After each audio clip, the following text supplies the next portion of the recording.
ஜாதி ஒழிப்பு தான் மனிதர் விடுதலை அப்படின்னு நாங்க பேசினோம்னா, ஜாதிய சிந்தனையோடு யார் இருக்காங்களோ அவங்களுக்கு எங்க மேல காழ்ப்புணர்ச்சி வந்தா ஒரு நியாயம் இருக்கு. ஆனா யாரு ஜாதியை ஒழிக்கணும்னு போராடிட்டு இருக்காங்களோ அவங்களும் திட்டுவாங்க, எதுக்கு அவன் திட்டுறானா ஒரு நியாயம் இருக்கு, நீயும் சேர்ந்து எதுக்கு திட்டுற அப்படின்ற மாதிரி இருக்கும். அப்படி திருநர்களுக்காக உழைக்கக்கூடிய ஒருவரை பொது சமூகத்துல இருக்கிற இல்ல சும்மா சுத்திக்கிட்டு இருக்க யாராவது திட்டினா பரவாயில்ல, அவங்களும் சேர்ந்து LGBTQ சமூகத்திலேயே அக்கா கிரேஸ் பானுக்கு எதிராக ஒரு அரசியல் நடந்து கொண்டுதான் இருக்கிறது. அதை வெளியிலிருந்து நாங்கள் பார்த்து கொண்டுதான் இருக்கிறோம்.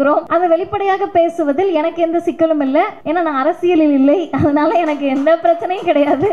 எந்த சமூகத்தை படிக்க விடலையோ நாங்களாம் படிச்சு வந்துட்டோம் பெண்கள் சொல்லுவோம். எந்த சமூகத்தை மனுஷங்களாவே இந்த சமூகம் நினைக்கலையோ அவங்க மூவர் சேர்ந்து, மூவருமே ஒருவர் திட்டக்குழுவினுடைய தமிழ்நாடு திட்டக்குழுவின் உறுப்பினர் அம்மா நர்த்தகி நடராஜ் அவர்கள். வேற எந்த மாநிலத்திலையும் நம்மால் அதை சாத்தியப்படுத்தவே முடியாது. அவங்க இன்னொருத்தவங்க அக்கா கிரேஸ் பானு அவர்கள் திருநர் சமூகத்தில் முதல் பொறியாளர் வானத்தில் பறந்து கொண்டிருக்கிறார். அப்படிதான் நான் அந்த செய்தியை பார்க்கிறேன். 3 பேரும் விமானத்துல போறாங்க, அவங்க அமெரிக்கா போறாங்க, அக்கா லண்டன்ல இறங்கணும். சரி, இந்த கேப் அவங்க எப்படி ஃபில் பண்றாங்கன்னு கேட்டா அதுலயும் ஒரு அரசியல் இருக்கு.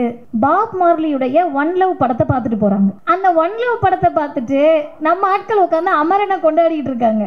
அவங்க ஒன் லவ் படத்தை பார்த்துட்டு அதுக்கு ஒரு அரசியலை சொல்லுகிறார். பாப் மார்லி எந்த இடத்தில் சமத்துவத்தை பேசினாரோ அந்த இடத்தில் நின்று கிரேஸ் பானு பேசுவதாக அவர் அதை பதிவு செய்திருக்கிறார். இது கண்டெம்ட் ஆஃப் கோர்ட்லாம் வராது. ஏன்னா அவர் சொன்னதை நான் சொல்றேன். அவர் என்ன சொன்னார்னா, கோவிலுக்கு என்ன தீர்ப்பு கொடுக்கறதே தெரியலையா, சட்டம் இருக்கு, படிச்சிருக்க பல வருஷம், வக்கீலா இருந்திருப்பீங்க, நீதிபதியா இருந்திருப்பீங்க, தெரியல என்ன பண்றது, உட்கார்ந்து யோசிச்சு கடவுள் கிட்ட வேண்டின உடனே கடவுள் கொடுத்த தீர்ப்பு. அப்ப எவ்வளவு மோசமான கடவுள்களால் இந்தியா நிரம்பி இருக்கிறது அப்படின்றத நம்ம புரிஞ்சுக்கணும். நம்ம ஏன் திரும்ப திரும்ப சுதந்திரத்தை பற்றி பேசுறோம்னா, நான் என்ன சோறு சாப்பிடணும், என் தட்டுல மாடு இருக்கா, ஆடு இருக்கா, கோழி இருக்கா, பன்னி இருக்கான்றத நீ பார்க்காத, எனக்கு என்ன பிடிச்சிருக்கோ அதை நான் சாப்பிட்டுக்கிறேன். எங்களுடைய உடைகளிலும் எங்களுடைய உணவிலும் எங்களுடைய நினைப்பிலும் எங்களுடைய கருத்திலும் உன் அரசியலை நீ திணிக்காதே என்பதுதான் பாலஸ்தீனமும் அல்லது எந்த நாடாக இருந்தாலும் நமக்கு உணர்த்தக்கூடிய செய்தி. அந்த முழக்கத்தோடு இவரும் ஒருவராக போய் எங்க இந்தியாவில் தமிழ்நாட்டில் தூத்துக்குடியில் பிறந்து அரக்கோணத்தில் படித்து இவங்க பாலஸ்தீனத்துக்காக கேம்பிரிட்ஜ் யூனிவர்சிட்டியில போய் போராட்ட களத்தில் நின்றிருக்கிறார். அதை நம்ம அப்படிதான் பார்க்கணும். நம்ம ஆட்கள் அது ரொம்ப இயல்பா சொல்லிடுவாங்க, ஏதோ கிரேஸ் பானு கேம்பிரிட்ஜ் போனாங்களாம், அங்க போராட்டம் நடந்துச்சா, அங்க அது செய்தி அல்ல. யாரை இந்த சமூகம் மீண்டும் மீண்டும் புறக்கணித்ததோ அந்த கேம்பிரிட்ஜ் பல்கலைக்கழகம் அவங்கள தான் ஹீரோவாக தூக்கி பிடித்து நிறுத்தி இருக்கிறது. அப்போ உள்ளூர்ல இருக்கிறவங்களுக்கு தான் புரியலையே தவிர உலக நாடுகளில் இருக்கக்கூடிய மனிதர்களுக்கு அது புரிந்திருக்கிறது என்பது செய்தி. பாகிஸ்தான்ல இருந்து ஒரு திருநங்கை படிக்க போயிருக்காங்க. அவங்க இருக்கக்கூடிய இளைஞர்கள் அந்த ஆபத்தை புரிஞ்சுக்கணும். இன்னைக்கு நிறைய பேர் பாசிசத்தை ரொம்ப டைலூட் பண்ற வார்த்தையெல்லாம் பேசிட்டு இருக்காங்க. பாசிசம் என்பது மிக கொடூரமானது. அவங்க அதை எப்படி சொல்றாங்கன்னா, ஒரு பொண்ணு பாகிஸ்தான்ல இருந்து அங்க படிக்க போயிருக்காங்க, திருநங்கை. அவங்க படிக்கிறப்போ இஸ்ரேலுக்கு ஆயுதங்களை வழங்கக்கூடிய அந்த பிரிட்டிஷ் ஆயுத கம்பெனி, போருக்காக ஆயுதத்தை வழங்கக்கூடிய அந்த கம்பெனிக்கு எதிராக பூட்டு போட்டிருக்காங்க. நம்ம எதையோ பேசுறோம், நமக்கு யாரு வீரர்கள் அப்படின்னு கேட்டாலே ஆண்கள் பேர் தான் ஃபர்ஸ்ட் வரும். சுதந்திர போராட்ட தியாகிகள்னா. ரெண்டாவது ஏதாவது ஃபேன்சி ட்ரெஸ் காம்படிஷன்ல நமக்கு வேஷம் போட்டு விட்டுருந்தாங்கன்னா வேலு நாச்சியாரை பத்தி சொல்லுவோம், இல்லைன்னா ராணி லட்சுமி பாய்னு சொல்லுவோம், இல்லைன்னா அந்த பேரு நமக்கு தெரியாது. ஆனா இவங்க என்ன பண்ணிருக்காங்கன்னா, மொழி தெரியாத ஊர், மக்களை பற்றி தெரியாது, கடல் கடந்து வானத்தை கடந்து போய் படிக்கிறாங்க. படிக்கிற இடத்துல அந்த பொண்ணு பண்ண வேலை என்னன்னு கேட்டீங்கன்னா, இஸ்ரேல் ராணுவத்துக்கு நீ ஆயுதத்தை அனுப்புறியா, உன் பிரிட்டிஷ் கம்பெனிக்கு பூட்டு போடுறேன்னு நின்றவர் அந்த திருநங்கை தோழர். அவங்களுக்கு அவங்க என்ன தண்டனை கொடுத்திருக்காங்கன்னா, காலில் ஜிபிஎஸ் மாட்டி விட்டுருவாங்களாங்க. நமக்கு கூட இந்த ஜிபிஎஸ்னா 2000 ரூபாய் நோட்டு ஞாபகம் வரணும். 2000 ரூபாய் நோட்டுக்குள்ள ஜிபிஎஸ் இருக்கு, அது கள்ள நோட்டெல்லாம் ஒழிக்க போறோம் அப்படின்னாங்க. எப்படிதான் முடியும் 2000 ரூபாய் நோட்டுக்குள்ள ஜிபிஎஸ் வைக்கன்னு நினைச்சிட்டு இருந்தோம். ஆனால் இந்த அரசு அடக்குமுறை எவ்வளவு மோசமானதா இருக்கும்னா, ஒருத்தவங்க காலில் ஜிபிஎஸ் இருக்குன்னா அவங்க போற இடம் எல்லாத்தையும் அது ட்ராக் பண்ணும். அக்கா கிரேஸ் பானுட்ட பேசினா அதை ட்ராக் பண்ணும், யார்கிட்ட நிக்கிறாங்கன்றத ட்ராக் பண்ணும். இப்ப என்ன பண்ணுவாங்களா, நைட்டு 10 மணிக்கு அதை கழட்டிடணுமா. சரி, 10 மணிக்கு கழட்டிட்டு வெளியே போலாமான்னா 10 மணிக்கு மேல வெளியே போக கூடாது, சார்ஜ் போடுற டைம் நைட்டு. அப்ப இவங்க என்ன சொல்றாங்கன்னு கேட்டா, அதை அவங்க பேசிக்கிட்டு இருக்கப்ப இவங்களுடைய தேடல் அதிகமாகி கூகுள்ல பிரிட்டிஷே எப்படி இருக்குன்னா நம்மால அதை விட பயங்கரமான ஆளாச்சே, வேற ஏதோ கொண்டு வந்திருப்பாரே அப்படின்னு இவங்களுக்கு பிரதமர் பக்கம் நினைவு திரும்பி போய் தேடுறாங்க. இந்த சட்டத்தை முதலா யார்கிட்ட தெரியுமா இந்தியாவில் பண்றாங்க, ஜம்மு காஷ்மீர்ல தான் இதை ஃபர்ஸ்ட் டைம் இம்ப்ளிமெண்ட் பண்ணி இஸ்லாமிய இளைஞர்கள் கிட்ட தான் இந்த ஜிபிஎஸ் கருவியை மாட்டலாமா என்பதை இந்த இந்திய அரசு யோசிக்கிறதுன்னு சொன்னா, அரச பயங்கரவாதம் என்பது எல்லைகளை கடந்து இருக்கக்கூடிய சிறுபான்மையினர் மக்கள் மீது திணிக்கப்படுகிறது. அடிப்படையில் அறிவியல் படித்திருக்கிறேன் என்பதை எல்லா இடத்துலையும் சொல்லுவேன். எதுக்கு இந்த பொண்ணு அறிவியல் படிச்சதை பெருமை பீத்திட்டு இருக்கு அப்படின்னு கேட்டீங்கன்னா, அறிவியலை படித்ததால் தான் கொஞ்சமாவது மனுஷங்கன்னா குரோமோசோம்ஸ்னால தான் அப்படி ஆகுது, அவங்க யாரும் விரும்பியெல்லாம் அப்படி இல்லை அப்படின்றத புரிஞ்சுக்கிற அறிவு வருது. கொஞ்சம் படிக்கணும். நீங்க இதுக்காக போயிட்டு Biotech, biology group, zoology, botany எல்லாம் படிக்க வேண்டாம். 10வது 11வது 12வதுல குரோமோசோம்ஸ் பத்தி வந்துரும். பிள்ளைங்க, மாணவர்கள் புரிஞ்சுக்கணும். நம்ம பொண்ணா பிறக்கிறோம்லப்பா, நம்ம பொண்ணா பிறந்த உடனே வீட்டுல 3 பொம்பளை பிள்ளைகளா பிறந்துட்டோம்னு வச்சுக்கோங்க. நம்ம பாட்டி இருப்பாங்களா, அப்பாவை பெத்த அம்மா, அந்த அம்மா வந்து யாரை திட்டுவாங்க? நம்ம அம்மாவை தான் திட்டுவாங்க. 3 பொம்பளை பிள்ளையா பெத்து போட்டிருக்கேன்னு. இப்ப நம்ம ஜெனரேஷன் என்ன சொல்லணும்னா, எனக்கு அடுத்த தலைமுறை எங்க அம்மாவை திட்டாத, போய் உன் வீட்டுல கெடாமாடு மாதிரி இருக்க அந்த பையனை திட்டு, அவங்க கிட்ட இருந்து தான் அந்த குரோமோசோம்ஸ் வந்துச்சு, எங்க அம்மா கிட்ட இருந்து வரல அப்படின்னு சொல்லணும். ஸ்டீஃபன் ஹாக்கின்ஸ்னே இங்க யாருன்னு தெரியாதவங்க தான் உட்கார்ந்துட்டு ஜாதியை தோற்றுவித்து தலித்துகள்னா இப்படிதான் இருக்கணும், அவங்களெல்லாம் புறக்கணிக்கிறோம்னு சொல்லி திருநர்கள் சமூகத்தை புறக்கணிக்கிற எல்லாம் யாருன்னு கேட்டீங்கன்னா ஸ்டீஃபன் ஹாக்கின்ஸே யாருன்னு தெரியாதவங்க தான். அப்ப இவர்ந்த முட்டாள் கூட்டத்திற்காக நாம் கவலைப்பட்டு கொண்டே இருக்க வேண்டாம், நாம் முன்னேறி செல்லுவோம் என்பதை ஸ்டீஃபன் ஹாக்கின்ஸ் உடைய உடல் அங்க வைக்கப்பட்டிருந்தது. அப்ப அவர் தான் சொன்னாரு, 9 கோள்களும் ஒன்றாய் காண பிள்ளையார் பட்டி வர வேணும்னு. வாங்க நம்ம ஆளுங்க 9 கோள்கள் தெரிஞ்சா என்ன ஆவறது, எங்கயா இருக்கீங்க பிள்ளையார் பட்டின்ற மாதிரி. பெரியார் கிட்ட கூட ஒரு தடவை கேட்டிருக்காங்க, நீங்க என்ன இந்தியாவுல எல்லாம் இப்படி மத மூடத்தனமா இருக்காங்கன்றீங்க அப்படின்னு. வெளிநாட்டுல வந்து ஒரு செய்தியை காட்டி, இங்க பாருங்க ஐயா, வெளிநாட்டுல கூட இப்படி இருக்காங்க அப்படின்னு காட்டியிருக்காங்க. பெரியார் ஒரே வார்த்தை சொல்லியிருக்காரு, முட்டாள்தனம் என்ன உன் வீட்டு சொத்தாயா, அது எல்லாத்துக்கும் தான் இருக்கும் அப்படின்னா. அப்ப அவங்களுக்குள்ள நிரம்பி இருக்கிறது அம்பேத்கரும் பெரியாரும் மனிதமும் தான் நிரம்பி இருக்கிறது. அந்த கருக்கலைப்புன்ன உடனே நம்ம ஆளுங்களை பாருங்க, இங்க இருந்து ஜாதி அங்க அமெரிக்காக்கு லண்டனுக்குள்ள கொண்டு போயிட்டாங்க. கடல் தாண்டி போகிற போதே எல்லாத்தையும் சேர்த்து நிரப்பி வச்சுட்டு போயாச்சு. ஏன்னா மூலையில தானே இருக்கு, அதெல்லாம் எடுத்துட்டு போயாச்சு. பெண்ணடிமைத்தனத்தையும் விடல, அங்கேயும் கார்த்திகை தீபம் கொண்டாட வச்சாச்சு. எல்லாமே லண்டன்லயும் நடக்குது, அமெரிக்கால நடக்குது. அப்ப பெண் உடல் என்பது ஆணினுடைய உடைமை அல்ல. நான் எத்தனை குழந்தை பெத்துக்கணும்ன்றத சாரதா முடிவு பண்ணுவாரு, நான் எத்தனாவது குழந்தையோட முடிச்சுக்கணும்ன்றத சாரதா முடிவு பண்ணுவாரு, நான் எனக்கு இந்த குழந்தை வேண்டாம் அபார்ஷன் பண்ணிடலான்றத சாரதா முடிவு பண்ணுவாரு. புள்ள பிறந்தோன்னே பேக்கை தூக்கி தோல்ல போட்டு கிளம்பிடுவாரு ஆபீஸ்க்கு. அப்புறம் இது கையா கையான்னு கத்தினாலும் பியா பியான்னு கத்தினாலும் நான் தான் பார்த்துக்கணும். அது நல்லா வளர்ந்துருச்சுன்னா சாரதான் காரணம், அது உருப்படாம போயிடுச்சுன்னா எப்படி வளர்த்துருக்கா பாரு பிள்ளைய அப்படின்னா இதுக்கு நாங்கள் அனுமதிக்க முடியாது. எங்களுடைய உடல் எங்களுடைய உரிமை என்பதை லண்டனில் நின்றும் அங்கிருந்த தோழர்களுக்கு வகுப்பெடுத்து விட்டு அக்கா கிரேஸ் பானு அவர்கள் வந்திருக்கிறார். ஆனா அம்பேத்கரும் சரி பெரியாரும் சரி என்ன சொன்னாங்கன்னா, தயவு செஞ்சு என்ன திட்ட கூட செஞ்சிரு, என்ன கடவுளா மட்டும் பாத்துறாத, கடவுளா பாத்துறேன்னா கேள்வி கேட்டே தொலைய மாட்டேன், அதனால என்ன கடவுளா பார்க்காத அப்படின்னு சொன்னாங்க. எனக்கு தெரிந்து இந்தியா அல்ல உலக வரலாற்றிலேயே புரட்சியாளர் அம்பேத்கரோடு அவருடைய வாழ்வியலை ஒப்பிட்டு எழுதிய ஒரே எழுத்தாளர் அவங்க தான். இந்த நிகழ்வு வந்து முழுமையான வெற்றியா நான் பார்க்கிறேன். ஏன்னு கேட்டா ஒரே ஒரு காரணம் தான். திருநங்கைகள் பதிப்பகத்தின் சார்பிலே ஒரு நூலை வெளியிட்டு திருநங்கைகளே பேசி திருநங்கைகளே கேட்க வைப்பது என்பது வெற்றி அல்ல. யாரால் இந்த சமூகம் இப்படி இருக்கிறதோ அவர்களுடைய மனசாட்சியை உழுக்கக்கூடிய வகையில் இந்த நிகழ்வை ஏற்பாடு செய்திருக்கிறீர்கள். நான் அழைப்புகளை பார்த்த உடனே எனக்கு ஒரு சின்ன வருத்தம் இருந்தது, அந்த வருத்தமும் இப்போ நிவர்த்தி ஆயிடுச்சு. யாராவது ஒரு திருநர் சமூகத்தில் இருக்கவங்கள ரெப்ரசன்டேட்டிவாக நூல் திறனாய்வுக்கு போட்டிருக்கலாமே அப்படின்னு நான் நினச்சேன். நான் நினச்சதுக்கு காரணம் என்ன அப்படின்னா, இன்னைக்கு சகோதரி கிரேஸ் பானு போன்றவர்கள் நீங்கள் விரல் விட்டு எண்ணக்கூடியவர்கள் தான் பேச்சாளர்களாகவும் எழுத்தாளர்களாகவும் கருத்தாளர்களாகவும் இருக்காங்க. மற்றவர்கள் பேசுறதுக்கு இந்த சமூகம் தயங்க வச்சிருக்கு. அவங்க பேச தயங்கலை, நல்லா வித்தியாசத்தை புரிஞ்சுக்கணும். அவர்கள் பேச தயாராக இருக்கிறார்கள், பேச இந்த சமூகம் தயங்க வைத்திருக்கிறது. அவர்களுடைய குரலை காரணம் காட்டி அவங்களுடைய சொற்களை காரணம் காட்டி இப்போ அவங்க பேச விட்டுருந்தீங்கன்னா, அமைதியாக பேச விட்டுருந்தீங்க, இல்லை அவங்களோட திருநங்கை சமூகத்தில் இருக்கவங்க கூட பேச விட்டீங்கன்னா, ஜெயபாரதி அக்கா 1 மணி நேரம் கூட பேசக்கூடிய வல்லமையை பெற்றவர். இது எனக்கு எப்படி தெரியும் அப்படின்னா, அவங்களுக்கு ஞாபகம் இல்லை, எனக்கு நல்லா ஞாபகம் இருக்குது. ஒரு 3-4 வருடத்திற்கு முன்பு சென்னை சட்டக்கல்லூரி இப்போ பட்டறை பெரும்புதூர் மாற்றிட்டாங்க. அதில் எங்களுக்கு நடந்த ஒரு ஜூம் கிளாஸ், அப்போ வந்து கொரோனா டைம் 2 வருஷத்துக்கு முன்னாடி. அப்போ எங்களுடைய பேராசிரியர் ஒருவர் திருநங்கைகளுடைய வாழ்வியல் எப்படி இருக்குன்றத ஆன்லைனில் பேச வைக்கணும்னு முயற்சி பண்ணியிருக்காங்க. அப்போ திருவள்ளூரில் திருத்தணியில் செயல்பாட்டாளராக அவரால் அடையாளப்படுத்தப்பட்டு அக்கா ஜெயபாரதி அவர்கள் அந்த ஜூம் மீட்டிங்கில் பேசினாங்க. உங்களுக்கு ஞாபகம் இருக்கா? லா காலேஜோடது. அது நான் வந்து மேடையில் சொல்லணுன்றதுக்காக அவ்வளோ அழகாக தெளிவாக ஒரு செயல்பாட்டாளராக என்னென்ன வேதனைகளை நாள்தோறும் நாங்கள் சந்திச்சுக்கிட்டு இருக்கோன்றதை அவங்க பேசினாங்க. அப்போ இந்த சமூகம் மீண்டும் மீண்டும் ஏதோ ஒரு வகையில் இவங்களுக்கெல்லாம் பேச வராது, அந்த கேட்டகரியில் திருநர்களை மட்டும் அந்த சமூகம் வைக்கல, எல்லாரையும் வச்சிருக்கு. பெண்களைனா அதுலேயும் குறிப்பாக தலித் பெண்களை, பார்ப்பனர்கள்னா அவங்க ஏதோ உயர்வாக நினச்சிக்கிட்டு இருக்காங்க. பார்ப்பன வீட்டு பெண்களை இப்போ தான் கொஞ்ச நாளாக பேச ஆரம்பிச்சிருக்காங்க, அதுக்கு முன்னாடி அவங்களுக்கு பேச முடியாது. அப்போ பெண்கள்னாலே இங்கே எல்லாராலும் உங்களால் முடியாது அப்படின்னு சொல்கிறப்ப அதெல்லாம் கிடையாது, வானம் என்ன உங்கள் அப்பா விட்டு சொத்தான்ற மாதிரி மேடை என்ன அவங்க அப்பா விட்டு சொத்தா, எல்லாரும் பேசலாம்.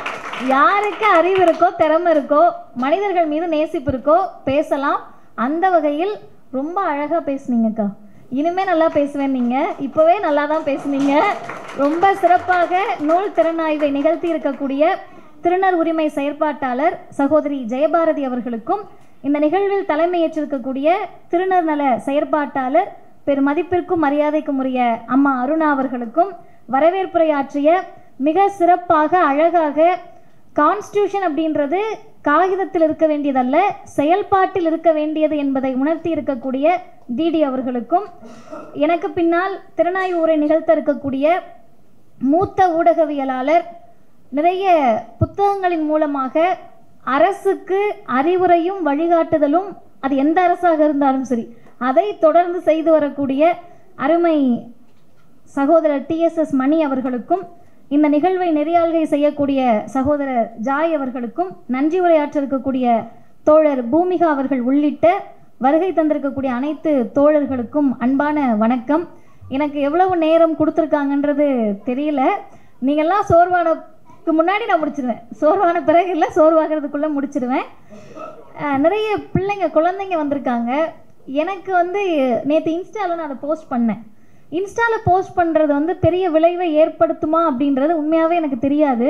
ஆனால் சமீப காலங்களில் அந்த கல்லூரி மாணவர்கள் இந்த போஸ்ட்டை பார்த்துட்டு தான் இந்த நிகழ்வுக்கு வரேன்னு சொல்லி இங்கே 3 பிள்ளைகள் சட்டக்கல்லூரி மாணவர்கள் வந்திருக்காங்க. அவங்களுக்கு நான் என்னுடைய பாராட்டுகளை தெரிவிச்சுக்கிறேன். ஏன்னா அந்த பொண்ணுங்க என்னை முழிச்சு பார்த்தோன்னே நான் பயந்துட்டேன், எதுக்கு முழிக்குதுங்கன்னு தெரியலையேன்னு. அப்புறம் கிட்ட வந்து அக்கா உங்கள் இன்ஸ்டா போஸ்ட் பார்த்தோம் அதனால தான் வந்தோன்னாங்க. என்ன படிக்கிறீங்கன்னு கேட்டேன். சட்டக்கல்லூரியில் படிக்கிறேன். அப்போ யாருக்கு போய் சேர வேண்டுமோ அது இந்த நிகழ்வின் மூலமாக போய் சேர்ந்திருக்கிறது. புத்தகம் பாலஸ்தீன பறவை. பொதுவாகவே என்னை இந்த நூல் திறனாய்வுக்கு கூப்பிடுறவங்க என்ன சொல்லுவாங்கன்னா கம்மியாக பேச சொல்லுவாங்க. ஏன்னா நான் புத்தகத்தை அப்படியே சொல்லிடுவேன், அதனால் புக்கு வாங்குவாங்களான்றது தெரியாதா, மதிவதனையும் சொல்லிட்டாங்கல்ல எல்லாத்தையும்ன்ற மாதிரி முன்னாடி இருந்து கடைசி வரைக்கும் சொல்லிடுவேன். ஆனால் இந்த புத்தகத்தில் உங்களுக்கு நிறைய சஸ்பென்ஸோடு நான் முடிக்க போகிறேன். அந்த சஸ்பென்ஸ் எல்லாம் உங்களுக்கு களையணும்னா நிச்சயம் வந்திருக்கிற எல்லாருமே புத்தகத்தோடு தான் வெளியே போகணும். ஏன்னா அவ்வளவு சிறப்பான ஒரு புத்தகம். இந்த புத்தகத்தின் மூலமாக அக்கா கிரேஸ் பானு அவர்களை வந்த உடனே நான் இறுக்கமாக கட்டி அணைச்சிக்கிட்டேன். அந்த கட்டி அணைத்தலுக்கு பின்பு 3 விஷயம் இருக்குது. ஒன்று, ஏதோ ஒரு வகையில் இந்த பொது சமூகத்தில் நாங்களும் ஒருவராக இருக்கிறோம் என்ற குற்ற உணர்வு. அதுக்கு மன்னிச்சிடுங்க, எல்லாரும் சார்பாகவும் மன்னிப்பு கேட்குறேன் அப்படின்ற கட்டி அணைத்தல். அது 2வது, சுயநலமற்ற மனிதராக அவர் இருக்காங்க.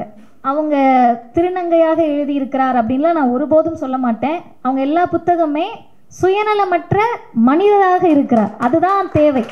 ஜாதியை கடந்து, மதத்தை கடந்து, பாலினத்தை கடந்து மனிதராக இருப்பது தான் தேவை. நல்ல மனுஷியாக இருக்கீங்கக்கா அப்படின்னு சொல்லி கட்டி அணைச்சேன். 3வது முக்கியமானது, எனக்கு போன வருடம் 2 முறை நான் வெளிநாட்டு பயணங்களுக்கு போனேன். பயண குறிப்பு என்ன, போஸ்ட் கூட நான் போடலை. இப்படி கேவலமாக இருக்கே மதிவதனி, எழுத பழகு, எழுது முதல்ல, பயண குறிப்புகளை நாட்குறிப்புகளை எழுது. தொடர்ந்து கட்டுரை எழுதிட்டு இருக்கேன், ஆனால் பயண குறிப்பை நான் எழுதலை. குவைத், மலேசியா 2 நாடுகளுக்கு போனேன். அதில் என்ன கொடுமைன்னு கேட்டிங்கன்னா அவ்வளவு பேசினேன், அவ்வளவு கூட்டங்களுக்கு போனேன். இப்போ வரைக்கும் நீங்கள் என்கிட்ட கேட்டிங்கன்னா எந்த தேதியில் எந்த கூட்டம் பேசினேன்னு கூட நான் குறித்து வைக்கல. அப்படி என்னை போல் பயண குறிப்புகளை பதிவு செய்யாமல் இருக்கக்கூடியவர்களுக்கு எழுதி தொலைங்க என்று சொன்னதற்காக அவர்களை நான் கட்டி அணைத்தேன். உண்மையாகவே இந்த 3 காரணம். இது எல்லாத்தையும் தாண்டி ஒரு காரணம் என்னன்னா, யாருக்காக நாம் உழைக்கிறோமோ அவங்க தான் நம்மளை அதிகமாக திட்டுவாங்க. நாங்களாம் அந்த கேட்டகரி தான். நாங்கள் எதுக்காக பேசுகிறோமோ, யாருக்காக பேசுகிறோமோ, ஜாதி ஒழிப்பு தான் மனிதர் விடுதலை அப்படின்னு நாங்கள் பேசினோம்னா, ஜாதிய சிந்தனையோடு யார் இருக்காங்களோ அவங்களுக்கு எங்கள் மேலே காழ்ப்புணர்ச்சி வந்தால் ஒரு நியாயம் இருக்குது. ஆனால் யார் ஜாதியை ஒழிக்கணும்னு போராடிட்டு இருக்காங்களோ அவங்களும் திட்டுவாங்க. எதுக்குடா அவன் திட்டுறானா ஒரு நியாயம் இருக்குது, நீயும் சேர்ந்து எதுக்கு திட்டுற அப்படின்ற மாதிரி இருக்கும். அப்படி திருநர்களுக்காக உழைக்கக்கூடிய ஒருவரை பொது சமூகத்தில் இருக்கிற இல்லை சும்மா சுற்றிக்கிட்டு இருக்க யாராவது திட்டினா பரவாயில்ல, அவங்களும் சேர்ந்து LGBTQ சமூகத்திலேயே அக்கா கிரேஸ் பானுக்கு எதிராக ஒரு அரசியல் நடந்து கொண்டு தான் இருக்கிறது. அதை வெளியிலிருந்து நாங்கள் பார்த்து கொண்டு தான் இருக்கிறோம். அதை வெளிப்படையாக பேசுவதில் எனக்கு எந்த சிக்கலும் இல்லை. ஏன்னா நான் அரசியலில் இல்லை, அதனால எனக்கு எந்த பிரச்சனையும் கிடையாது. நான் மனதில் பட்டதை பேசலாம். அப்போ யாருக்காக நிற்கிறாங்களோ அவர்களிடத்தில் ஏச்சு பேச்சை வாங்கி கொண்டு டெய்லி தீ குளிச்சு காட்டிக்கிட்டே இருக்க முடியுமா? நாங்கள் இங்குக்கு தாங்க பேசுகிறோம், உனக்கு தாங்க பேசுகிறோன்னு காட்ட முடியாதுல்ல. அதை நெத்தி பொட்டில் அடித்த மாதிரி பயண குறிப்பில் பதிவு செய்திருக்கிறேன். இதை தான் நான் சொல்கிறேன், புரிஞ்சுக்கிட்டா என் கூட வா, புரியலைன்னா பின்னாடியே துரத்திட்டு வந்து உயிரெடுக்காமல் ஓரமாக நில்லு அப்படின்றத தெளிவுபடுத்தியிருக்காங்க. அது அவங்களே உள்ள வெளிப்படையாக பேசினாங்களான்னு எனக்கு தெரியல, நான் பேசிடுறேன். அப்போ இந்த புத்தகம், குழந்தைங்க நிறைய பேர் வந்திருக்கீங்க, நான் உங்களுக்கு கதை மாதிரியே சொல்கிறேன். இதில் மொத்தம் 132 பக்கங்கள் இருக்குது. ஒரு பக்கம் பின்னிணைப்பை விட்டுட்டிங்கன்னா 131 பக்கங்கள். நீங்கள் எத்தனை பேர் நம்புறீங்கன்னு தெரில, உங்களுக்கு அங்கேருந்து பார்த்தா தெரியுதான்னு தெரில. எல்லா பக்கத்துலையும் நான் மடித்து வச்சுருக்கேன், எல்லா பக்கத்தையும் படிச்சிருக்கேன். இதில் ஒரு செய்தி இருக்குன்னு, ஆனால் அவ்வளவும் சொல்கிறதுக்கு நேரம் இல்லை. மிக முக்கியமான ஒரு 11 பக்கங்களை மட்டும் நான் சொல்கிறேன். முதல்ல என்ன விஷயம்னு கேட்டிங்கன்னா, இந்த பாலஸ்தீன பறவை அப்படின்றது அவங்களுடைய பயண குறிப்பு. லண்டன் போகிறாங்க. லண்டன் போகிறப்போ 8 நாட்கள் முழுமையாக லண்டனில் இருக்கிறார். ஒரு நாளை நான் ஏன் கழிக்கிறேன்னா, அவங்க போனது வந்தது அதையெல்லாம் சேர்த்து 8 நாட்கள் முழுமையாக லண்டனில் இருக்காங்க. இப்போ லண்டன் அப்படின்றதே ஒரு பிரம்மாண்டத்திற்கான ஒரு பகுதி. அங்கே நமக்கு ஞாபகம் வர்றது கேம்பிரிட்ஜ் பல்கலைக்கழகம், ஆக்ஸ்போர்ட் யூனிவர்சிட்டி அப்படின்னு சொன்னாலும் நம்மை போன்றவர்களுக்கு முதல்ல லண்டன்னா நினைவு வர்றது புரட்சியாளர் அம்பேத்கர் 21-22 ஆண்டுகளில் காலகட்டத்தில் அங்கே தங்கி இருந்த அவருடைய வீடு. இது எல்லாத்தையும் அவங்க பார்த்துருக்காங்க. இதில் முக்கியமாக 3 விஷயம் இந்த புத்தகத்தில். முதல் விஷயம் என்னன்னு கேட்டிங்கன்னா, எல்லாருக்காகவும் இந்த புத்தகத்தில் அவர் பேசியிருக்கிறார். பெண்களுக்காகவா பேசியிருக்காங்க, தலித்துகளுக்காகவா பேசியிருக்காங்க, தலித் பெண்களுக்காகவா இந்த புத்தகத்தில் செய்தி இருக்குது, திருநர்களுக்காகவா இந்த புத்தகத்தில் செய்தி இருக்குது, இந்த சமூகத்தை நோக்கி கேள்வி எழுப்பணுமா செய்தி இருக்குது, பாலஸ்தீன மக்களுக்காக பேசியிருக்கிறார். இந்தியாவினுடைய தேர்தல் முடிவுகள் அவங்க லண்டனில் இருக்கப்போ தான் வெளியாகிட்டு இருக்கு, நாடாளுமன்ற தேர்தல், அதை பற்றியும் பேசியிருக்கிறார். அதில் யாரெல்லாம் இவர்களுக்காக இருந்தார்கள் அப்படின்றத அவங்க வெளிப்படையாக எழுதலை. ஆனால் அவங்க சொல்லக்கூடிய தோழர் அப்படின்ற வார்த்தையிலேயே எந்த நாடாளுமன்ற உறுப்பினர்கள் எல்லாம் திருநர்களுக்காக நின்றிருக்கிறார்கள் என்ற செய்தியை அவர் பதிவு செய்திருக்கிறார். அப்போ முதல்ல இவங்க தொடங்குறப்ப விமானத்தில் ஏறி பயணிக்கிறதுலேருந்து தொடங்குறாங்க. எல்லாருக்கும் ஃப்ளைட் அப்படின்னா ஒரு பெரிய எக்ஸ்பீரியன்ஸ் தான். இப்போ நம்மளை மாதிரி பேஷண்ட்டுக்கெல்லாம் காது ரெண்டையும் ஃபஸ்ட்டே ப்ளூடூத்தை வச்சு அடைச்சிக்கிட்டு ஜெட்லாக் வராமல் பார்த்துக்கணுன்றது தான் முதல் விஷயமா இருக்கும். ஆனால் அவங்களுக்கு அப்படி இல்லை. போகிறப்பவே அம்மா நர்த்தகி நடராஜ் அவர்களையும் அம்மா சக்தி அவர்களையும் பார்த்துட்றாங்க. அவங்க 2 பேரையும் பார்த்த உடனே அவங்களுடைய மகிழ்ச்சி ரொம்ப, ஐயோ யாருமே இல்லைன்னு நினச்சா அம்மா 2 பேர் வராங்களேன்னு விமானத்தில் பயணிக்கிறாங்க. எனக்கு உண்மையாக மகிழ்ச்சியாக இருந்தது. எந்த சமூகத்தை படிக்க விடலையோ நாங்களாம் படித்து வந்துட்டோன்னு பெண்கள் சொல்லுவோம், எந்த சமூகத்தை மனுஷங்களாகவே இந்த சமூகம் நினைக்கலையோ அவங்க மூவர் சேர்ந்து, மூவருமே ஒருவர் திட்டக்குழுவினுடைய தமிழ்நாடு திட்டக்குழுவின் உறுப்பினர் அம்மா நர்த்தகி நடராஜ் அவர்கள். வேற எந்த மாநிலத்திலையும் நம்மால் அதை சாத்தியப்படுத்தவே முடியாது. அவங்க இன்னொருத்தவங்க அக்கா கிரேஸ் பானு அவர்கள், திருநர் சமூகத்தில் முதல் பொறியாளர் வானத்தில் பறந்து கொண்டிருக்கிறார். அப்படிதான் நான் அந்த செய்தியை பார்க்குறேன். 3 பேரும் விமானத்தில் போகிறாங்க. அவங்க அமெரிக்கா போகிறாங்க, அக்கா லண்டனில் இறங்கணும். சரி, இந்த கேப் அவங்க எப்படி ஃபில் பண்ணுறாங்கன்னு கேட்டால் அதுலேயும் ஒரு அரசியல் இருக்குது. பாப் மார்லியுடைய ஒன் லவ் படத்தை பார்த்துட்டு போகிறாங்க. அந்த ஒன் லவ் படத்தை பார்த்துட்டு நம்ம ஆட்கள் உட்காந்து அமரனை கொண்டாடிட்டு இருக்காங்க. அவங்க ஒன் லவ் படத்தை பார்த்துட்டு அதுக்கு ஒரு அரசியலை சொல்லுகிறார். பாப் மார்லி எந்த இடத்தில் சமத்துவத்தை பேசினாரோ அந்த இடத்தில் நின்று கிரேஸ் பானு பேசுவதாக அவர் அதை பதிவு செய்திருக்கிறார். அப்போ விமான பயணமே அரசியலோட தான் தொடங்குது. இது 6ஆம் தேதி ஜூன் 6, 2024 முடிஞ்சிருது. போயிட்டு இருக்கிறப்ப எல்லாரும் ஃபஸ்ட்டு இறங்கின உடனே என்ன பண்ணுவாங்கன்னா, விமானத்துலேருந்து இறங்கின உடனே எனக்கு தெரிஞ்சு சாப்பிட தோணும், பசி இருக்கும், டயர்டாக இருக்கும், தூங்க தோணும், இதெல்லாம் தான். ஆனால் இவங்களுக்கு இறங்குவதற்கு முன்பே என்ன தோணுதுன்னா, தலைமை நீதிபதி சந்திரசூட் பற்றி நினச்சிக்கிறாங்க. எனக்கு தெரிஞ்சு அக்கா லண்டன்லேருந்து திரும்பின பிறகு தான் அவர் அயோத்தி தீர்ப்பை பற்றி பேசினாருன்னு நினைக்கிறேன். அது முன்னாடியே பேசியிருந்தாருன்னா இந்த புத்தகத்தில் அது இடம் பெற்றிருக்காது. தலைமை நீதிபதி அயோத்தியை பற்றி சொன்னது உங்களுக்குலாம் தெரியும். இது கண்டெம்ட் ஆஃப் கோர்ட்லலாம் வராது. ஏன்னா அவர் சொன்னதை நான் சொல்கிறேன். அவர் என்ன சொன்னார்னா, கோவிலுக்கு என்ன தீர்ப்பு கொடுக்குறதுனே தெரிலையாம். சட்டம் இருக்குது, படிச்சிருக்க, பல வருஷம் வக்கீலாக இருந்திருப்பீங்க, நீதிபதியாக இருந்திருப்பீங்க, தெரில என்ன பண்ணுறது. உட்காந்து யோசித்து கடவுள்கிட்ட வேண்டின உடனே கடவுள் கொடுத்த தீர்ப்பு. அப்போ எவ்வளவு மோசமான கடவுள்களால் இந்தியா நிரம்பி இருக்கிறது அப்படின்றத நம்ம புரிஞ்சுக்கணும். அதில் அவர் கொடுத்த தீர்ப்பு அப்போ 5ஆம் தேதி, அதாவது இவங்க லண்டன் போகிறதுக்கு முதல் நாள் அவர் லண்டனில் இருந்திருக்காரு. அப்போ அவர் அரசியலமைப்பை பற்றி எழுதியது. இதில் 2 வியப்பு. நீங்கள் அவங்களுடைய தேடலை பற்றி புரிஞ்சுக்கணும். இவங்க 6ஆம் தேதி விமானத்தில் கிளம்புறாங்க. 5ஆம் தேதி நீதிபதி சந்திரசூட் அங்கே பேசின செய்தியை அன்றே படித்து, முதல் நாள் லக்கேஜ்லாம் பேக் பண்ணலையா, நீங்கள் உட்காந்து இதை படிச்சுட்டு இருந்தீங்களா? அப்போ தேடலோடு ஒரு மனிதர் இருப்பாங்க அப்படின்னு சொன்னால் அது நீங்கள் ரொம்ப அழகாக தேடி அந்த அரசியலமைப்பை பற்றி அவர் பேசினதை எழுதியிருக்காங்க. அதுலேயும் அவர் க்ரூரமாக ஒரு விஷயம் சொல்லியிருக்காங்க.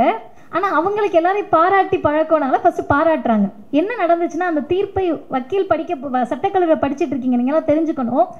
இந்த தன்பால் ஈர்ப்பாளர்களுடைய திருமணத்தை பற்றிய வழக்கு, அந்த வழக்கு இது சமூகம் தான் முடிவு பண்ணணும், அரசு தான் முடிவு பண்ணணும், நாங்கள் சொல்கிறதுக்கு ஒன்றும் இல்லைன்னு கையை விரிச்சிருச்சு நீதிமன்றம்.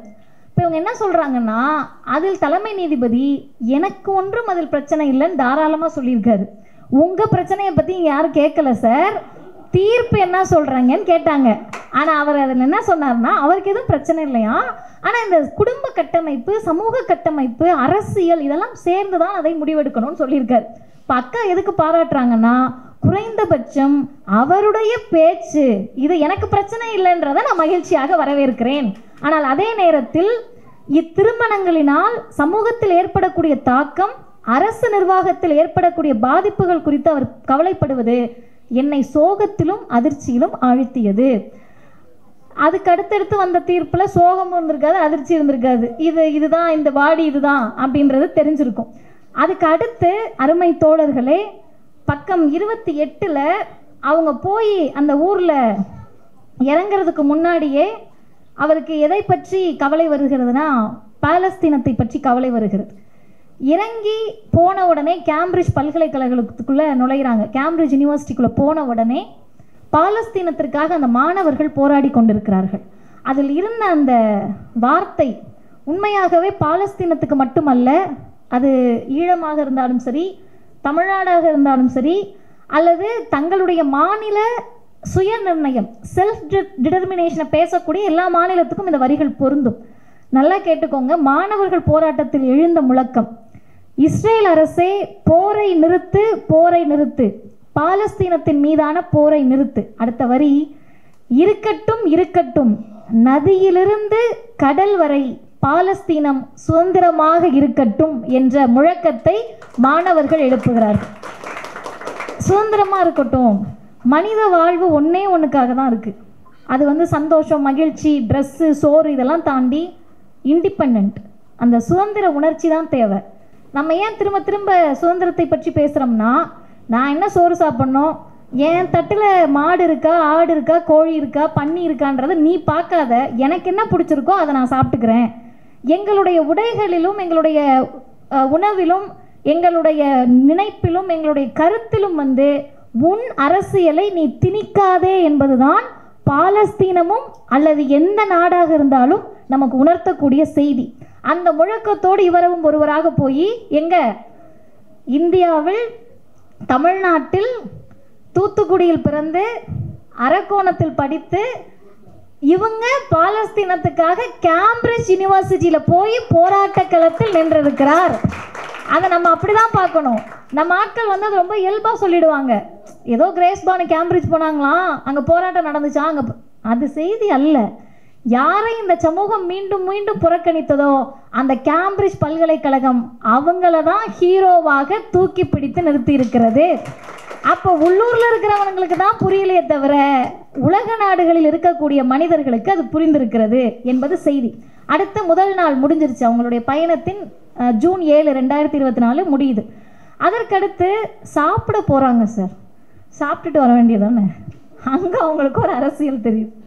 என்னென்னா, இவங்களை அங்கே உட்கார வச்சுருக்காங்க.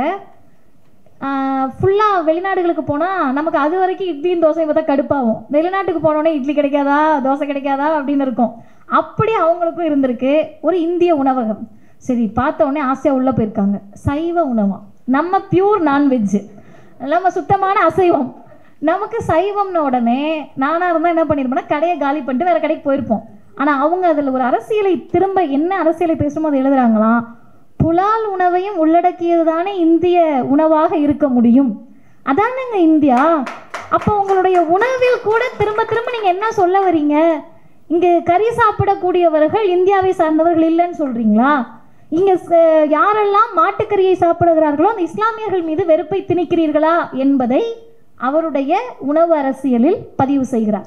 2வது நாளினுடைய முக்கியமான பகுதியாக நான் எதை பார்க்கிறேன்னா, பாகிஸ்தானில் இருந்து ஒரு திருநங்கை படிக்க போயிருக்காங்க. அவங்க இருக்கக்கூடிய இளைஞர்கள் அந்த ஆபத்தை புரிஞ்சுக்கணும். இன்றைக்கி நிறைய பேர் வந்துட்டு ஃபாசிசத்தை ரொம்ப டைலூட் பண்ணுற வார்த்தையெல்லாம் பேசிகிட்டு இருக்காங்க.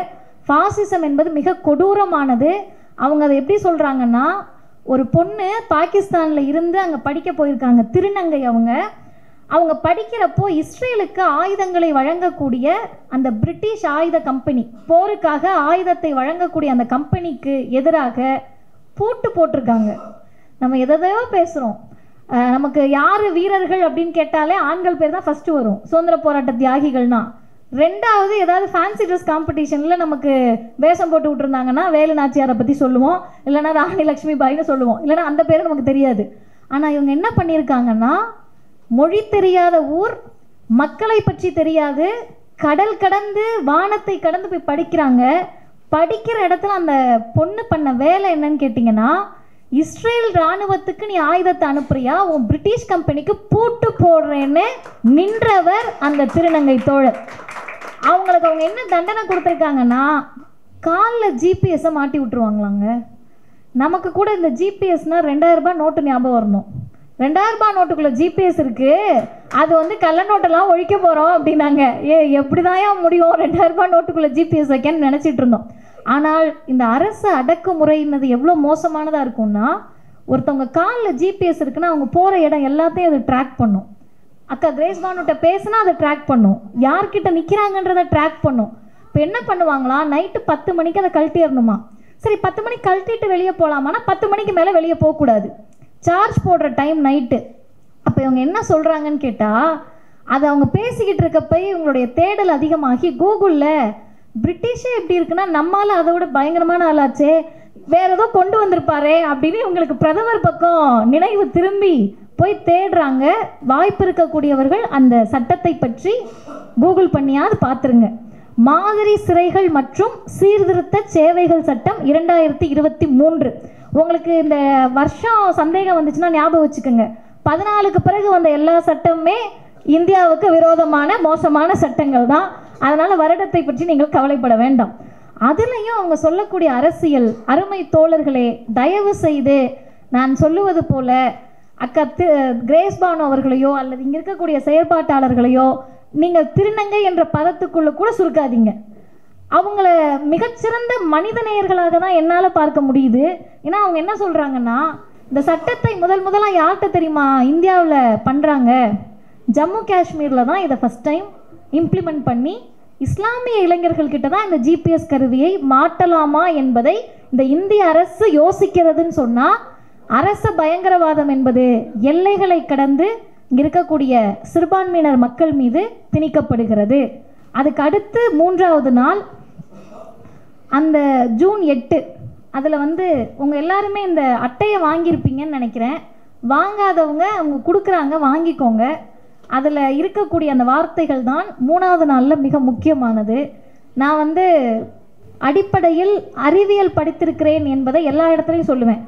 எதுக்கு இந்த பொண்ணு அறிவியல் படித்ததை பெருமை பீத்திட்டு இருக்கு அப்படின்னு கேட்டிங்கன்னா, அறிவியலை படித்ததால் தான் கொஞ்சமாவது மனுஷங்கன்னா குரோமோசோம்ஸ்னால தான் அப்படி ஆகுது, அவங்க யாரும் விரும்பியெல்லாம் அப்படி இல்லை அப்படின்றத புரிஞ்சுக்கிற அறிவு வருது. கொஞ்சம் படிக்கணும். நீங்கள் இதுக்காக போயிட்டு பயோடெக், பயாலஜி குரூப், ஜுவாலஜி, பாட்டனிலாம் படிக்க வேண்டாம். 10வது 11வது 12வதுல குரோமோசோம்ஸ் பற்றி வந்துடும். பிள்ளைங்க மாணவர்கள் புரிஞ்சுக்கணும். நம்ம பொண்ணாக பிறக்கிறோம்லப்பா, நம்ம பொண்ணாக பிறந்த உடனே வீட்டில் 3 பொம்பளை பிள்ளைகளாக பிறந்துட்டோன்னு வச்சுக்கோங்க. நம்ம பாட்டி இருப்பாங்களா, அப்பாவை பெற்ற அம்மா, அந்த அம்மா வந்து யாரை திட்டுவாங்க? நம்ம அம்மாவை தான் திட்டுவாங்க. 3 பொம்பளை பிள்ளையாக பெற்று போட்டிருக்கேன்னு. இப்போ நம்ம ஜென்ரேஷன் என்ன சொல்லணும்னா, எனக்கு அடுத்த தலைமுறை எங்கள் அம்மாவை திட்டாத, போய் உன் வீட்டில் கெடாமாடு மாதிரி இருக்க அந்த பையனை திட்டு, அவங்கக்கிட்ட இருந்து தான் அந்த குரோமோசோம்ஸ் வந்துச்சு, எங்கள் அம்மா கிட்ட இருந்து வரல அப்படின்னு சொல்லணும். இன்னும் உங்களுக்கு புரிகிற மாதிரி சொல்கிறேன். ஆண்களுக்கான குரோமோசோம் XY, பெண்களுக்கான குரோமோசோம்ஸ் XX. இப்போ இவங்க 2 பேரும் இணைந்து ஒரு குழந்தை பிறக்குது. ஒரு பெண் பிடிச்சாலும் பிடிக்கலனாலும் அவங்களால கொடுக்க முடிஞ்சது Xன்ற குரோமோசோம் தான். ஆணிடமிருந்து வருவது தான் Xஆ ஒய்யான்னு தீர்மானிக்குது.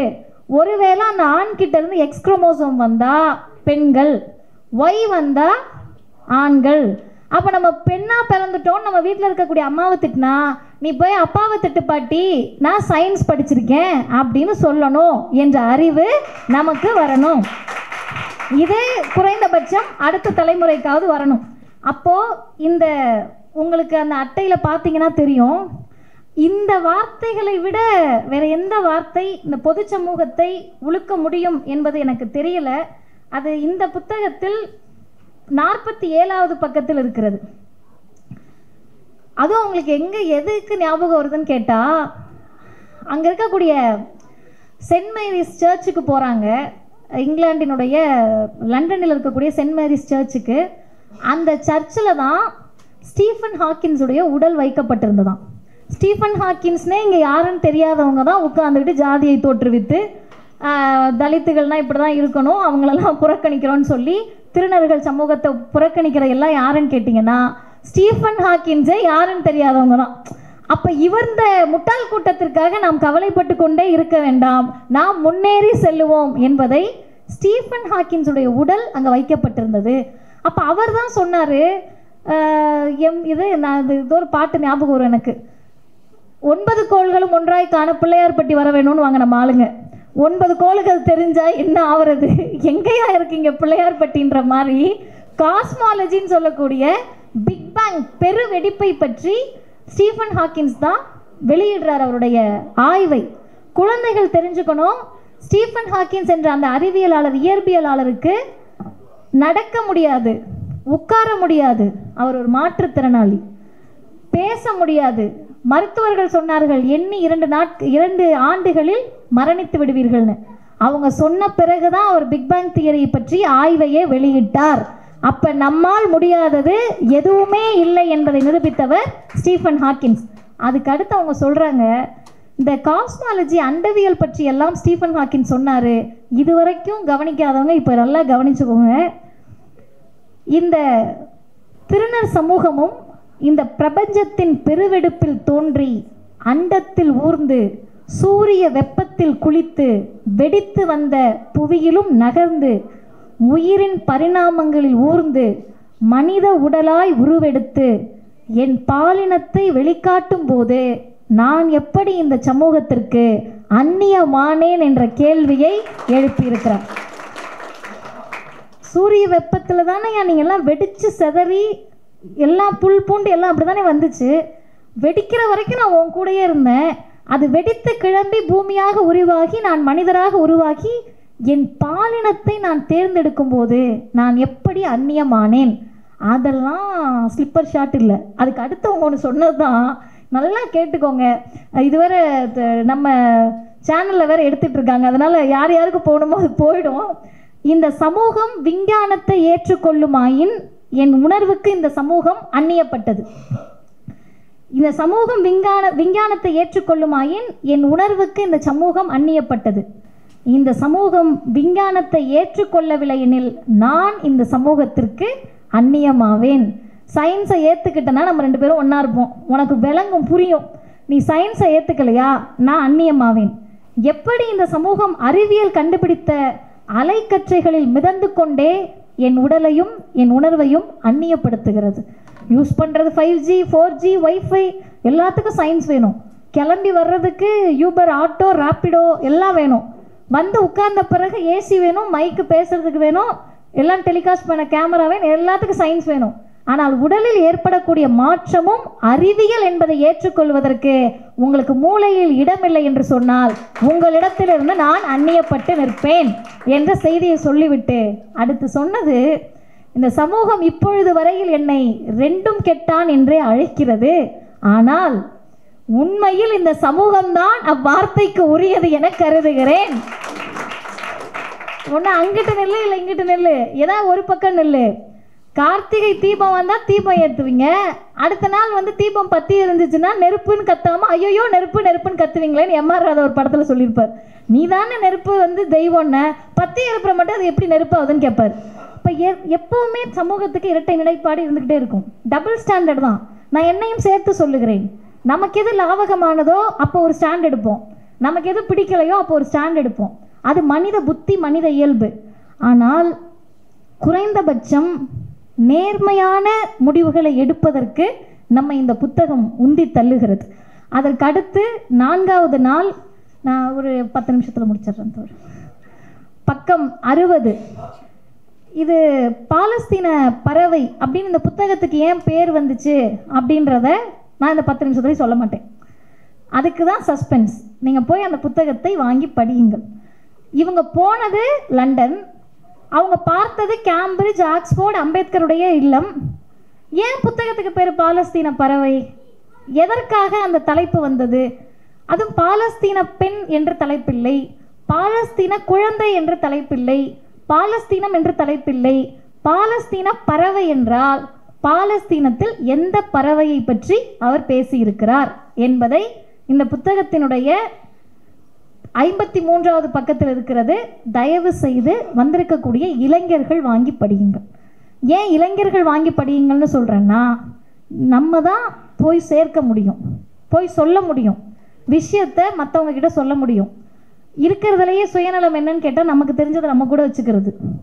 நமக்கு மட்டும் தெரிஞ்சிருச்சு அப்படின்னு 10 பைசாக்கு பிரயோஜனம் கிடையாது. மற்றவர்களிடத்தில் அதை உரையாடுங்கள். அதற்கடுத்து பக்கம் 60, 5வது நாள். நான் சீக்கிரமாக லண்டன் போயிட்டேங்க்கா. 5வது 60வது பக்கத்துக்கு வந்துட்டேன். குழந்தைங்களை பார்க்குறாங்கங்க. அவங்க பிள்ளைங்க இஸ்லாமிய குழந்தைகள் என்று நான் நினைக்கிறேன். அந்த குழந்தைங்க வந்து பூச்செடியை நட்டு வச்சுக்கிட்டே வராங்க. பூச்செடியை நட்டு வச்சுக்கிட்டே வர்றப்ப இவங்களுக்கு புரியலை, எதுக்கு பூச்செடி நட்டுட்டே வராங்க அந்த குழந்தைங்க. பாலஸ்தீனத்துக்காக போராட்டம் அந்த கல்லூரியில் நடந்துகிட்டு இருக்கு அப்படின்னு அவங்க கேட்குறப்ப அவர்கள் சொல்லுகிறார்கள், குண்டுகளை வீசுகிற போது குண்டுகள் முளைக்காது, பூக்களினுடைய விதைகள் தான் பூக்களாக விதைக்க முடியும். அந்த அன்பை நாங்கள் விதைக்கிறோம். இந்தியாவினுடைய நிலையும் அதுதான். வெறுப்பு அரசியலுக்கு மத்தியில் அன்பு என்ற விதைகளை ஒவ்வொரு நாளும் நாம் விதைத்து கொண்டே இருக்க வேண்டும் என்ற செய்தியை தான் அந்த குழந்தைகளின் வடிவத்தில் அவர் பார்த்திருக்கிறார். அதற்கடுத்து எனக்கு என்னன்னு கேட்டால், நிறைய பேர் சொல்லுவாங்க, பெரியார்கிட்ட கூட ஒரு தடவை கேட்டிருக்காங்க, நீங்கள் என்ன இந்தியாவிலலாம் இப்படி மத மூடத்தனமாக இருக்காங்கன்றீங்க அப்படின்னு. வெளிநாட்டில் வந்து ஒரு செய்தியை காட்டி, இங்கே பாருங்க ஐயா வெளிநாட்டில் கூட இப்படி இருக்காங்க அப்படின்னு காட்டியிருக்காங்க. பெரியார் ஒரே வார்த்தை சொல்லியிருக்காரு, முட்டாள்தனம் என்ன உன் வீட்டு சொத்தாயா, அது எல்லாத்துக்கும் தான் இருக்கும் அப்படின்னா. அப்போ எல்லாருக்கும் இருக்கும். அதுக்கு குறிப்பு பக்கம் 67 இருக்குது. ஒரு அம்மா லண்டனில் போய் நின்றுட்டு ஒரு காடை பிடிச்சி நின்றுருக்காங்க. கருக்கலைப்பு குற்றம், குழந்தைகளை வாழ விடுங்கள் அப்படின்னு ஒரு காடை வச்சுட்டு நின்றுருக்காங்க.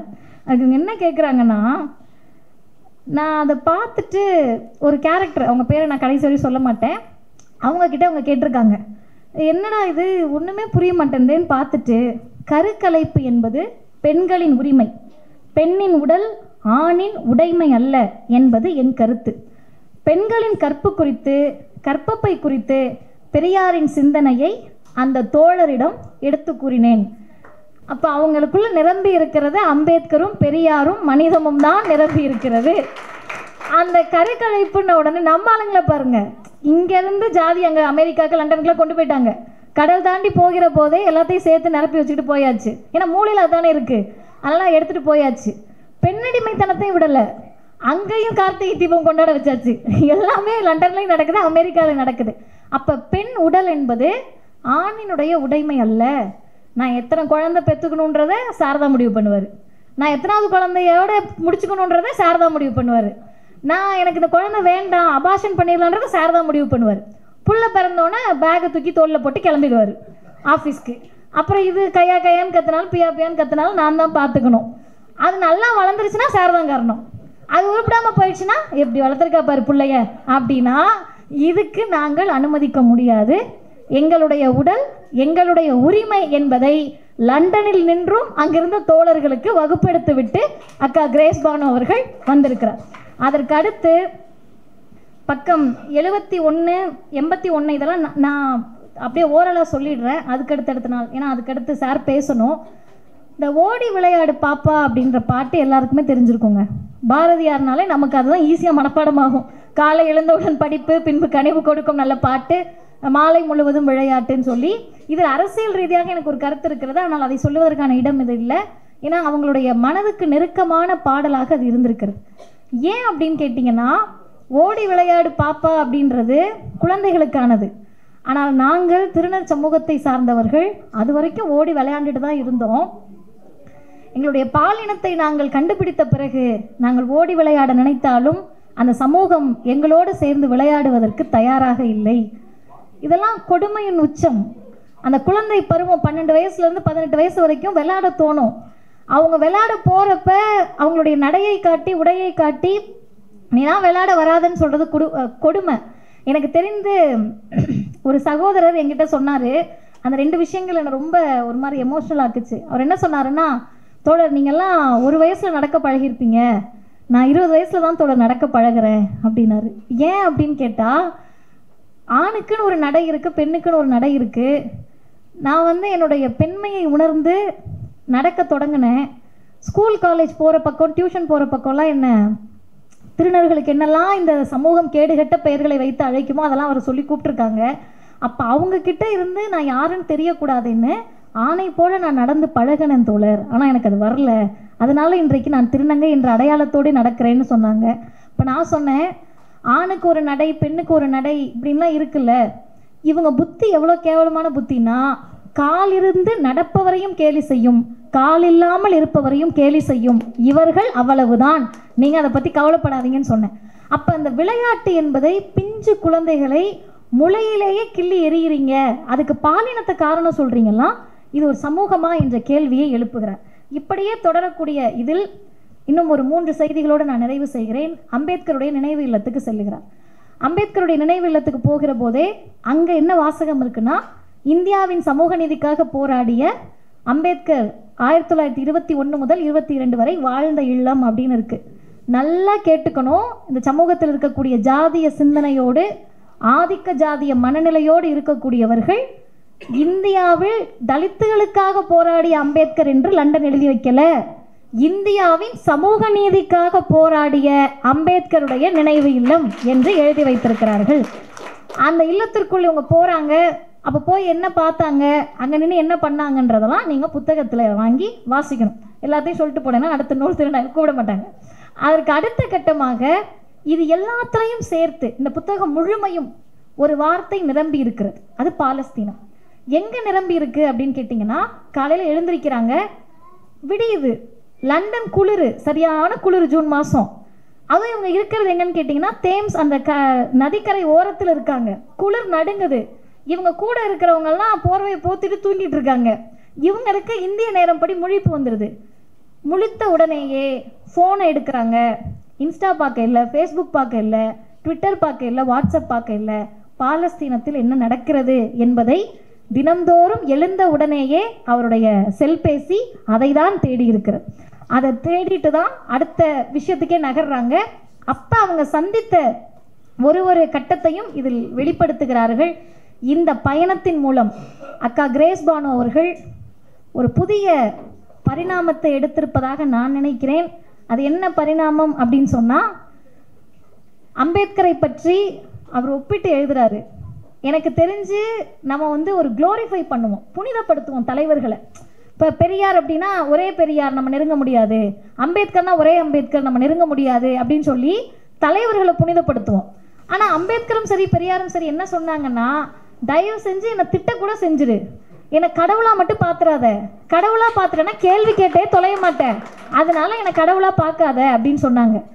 எனக்கு தெரிந்து இந்தியா இல்லை உலக வரலாற்றிலேயே புரட்சியாளர் அம்பேத்கரோடு அவருடைய வாழ்வியலை ஒப்பிட்டு ஒப்பிட்டு எழுதிய ஒரே எழுத்தாளர் அவங்க தான். இந்த வருஷம் நான் பிறந்தேன், எனக்கு 150 வருஷம் 100 வருஷத்துக்கு முன்னாடி பிறந்ததால அம்பேத்கரால் இதை செய்ய முடிஞ்சிருக்கு. ஒருவேளை அதுக்கும் 100 வருஷம் முன்னாடி பிறந்திருந்தா அம்பேத்கரால் இதை செய்திருக்க முடியுமான்னு எனக்கு தெரியல. நான் இப்போ பிறந்ததுனால தான் என்னால் இதை செய்ய முடியுது. 100 வருஷத்துக்கு முன்னாடி பிறந்திருந்தேன்னா என்னால் இதை செய்திருக்க முடியாது. அம்பேத்கர் எழுதிய கட்டுரை, இவர் எழுதிய கட்டுரை, அம்பேத்கர் தொடங்கிய மூக் நாயக், இவர் தொடங்கிய திருநங்கை பிரஸ், இது ரெண்டையும் ஒப்பிட்டு எழுதக்கூடிய அந்த நேரத்தில் புதிய பரிணாமத்தை அடைந்திருக்கிறார். இந்த நேரத்தில் இருவருக்கு நன்றி சொல்லி என்னுடைய உரையை நான் முடிக்கலங்க, இருவருக்கு நன்றி சொல்றேன் இருங்க. பாலஸ்தீன பறவை முழுவதுமே நம்மை சிறகடித்து லண்டனுக்கு பறக்க செய்து, எதுக்கு அவங்க லண்டன் போனாங்கன்னே நீங்க யாரும் கேட்கல என்கிட்ட. எதுக்கு போனாங்கன்னா சுத்தி பார்க்க போல. நம்ம எதுவும் நினச்சிக்க கூடாது, பயங்கரமாக காசு இருக்கு போல லண்டன் போயிருக்காங்க அப்படின்னா நம்ம என்ன பெரிய ஆள் அங்கே 15 லட்சத்துக்கு கோட் சூட்டை போட்டுட்டு கை கொடுக்குற நாட்டுக்கெலாம் போயிட முடியுமா? சும்மா கிடையாது. அவங்க எதுக்கு புரிஞ்சிச்சுல, அவங்க எதுக்கு போனாங்கன்னா தன்னுடைய உரையை நல்லா கேட்டுக்கோங்க, தன்னுடைய உரையை கேம்பிரிட்ஜிலும் ஆக்ஸ்போர்டிலும் உரையாற்றுவதற்காக கருத்தாளராக லண்டனால் வரவேற்கப்பட்டவர் சகோதரி கிரேஸ் பானு அவர்கள். அது ஒன்று. இப்போ இதில் யாருக்கு நன்றி சொல்லணும் அப்படின்னு கேட்டிங்கன்னா, மல்லிகா என்ற ஒரு ஆகச்சிறந்த தோழருக்கு அக்கா கிரேஸ் பானு மூலமாக நான் நன்றி சொல்லுகிறேன். ஏன் அந்த மல்லிகான்ற பேரை நான் சொல்லலைன்னா, இந்த புத்தகத்தின் ஒவ்வொரு பக்கத்திலும் மல்லிகா நிறைந்திருக்கிறார்கள். அவங்க யாருன்னு கேட்டிங்கன்னா, ஒரு திருநங்கை சகோதரி, லண்டன் கேம்பிரிட்ஜில் படித்து கொண்டிருக்கிறார். இவங்களோட பொண்ணு மல்லிகா அவர்களுக்கு அம்மா கிரேஸ் பானு அவர்கள் அம்மா. அவங்களுக்கு முதல் நன்றி. எதுக்காகன்னு கேட்டால், ஒரு ஹோட்டலுக்கு போகிறாங்க, அந்த ஹோட்டலில் இவங்களை சாப்பிட அனுமதிக்கலை. நீங்கள் நல்லா தெரிஞ்சுக்கோங்க, நம்ம ஆட்கள் சொல்லுவாங்க வெளிநாடு போனால் திருந்திடுவான், வெளிநாடு போனால் உருட்டுருவான்னு. எந்த ஊருக்கு போனாலும் இதே மூளையோடு போனோம்னா உருப்பிட முடியாதுன்ற மாதிரி அங்கே இருந்தவங்க இவங்களை சாப்பிட விடலை. ஏன் சாப்பிட விடலைன்னு கேட்டால், அந்த மல்லிகா என்ற ஆய்வு மாணவரை, ஆகச்சிறந்த அறிவாளியை எங்களோட ஹோட்டல்ல இருந்து சில்வர் ஸ்பூனை போன வாரம் நீ தான் திருடிட்டு போனன்னு சொல்லியிருக்காங்க. எவ்வளோ பெரிய பொய்யான குற்றச்சாட்டு! எந்த தைரியத்தில் சொல்ல முடியுது? இதே ஒரு வெள்ளை நிறத்தோடு ஒயிட் கிராஸோடு போய் நிற்கக்கூடியவர்கள் மீது திருட்டு குற்றத்தையோ திருட்டு பழியையோ இந்த சமூகத்தால் சொல்ல முடியுமா? அப்போ நம்முடைய நிறம் என்பது குற்றவாளிகளுக்கான நிறமாக பிரித்தது யார்?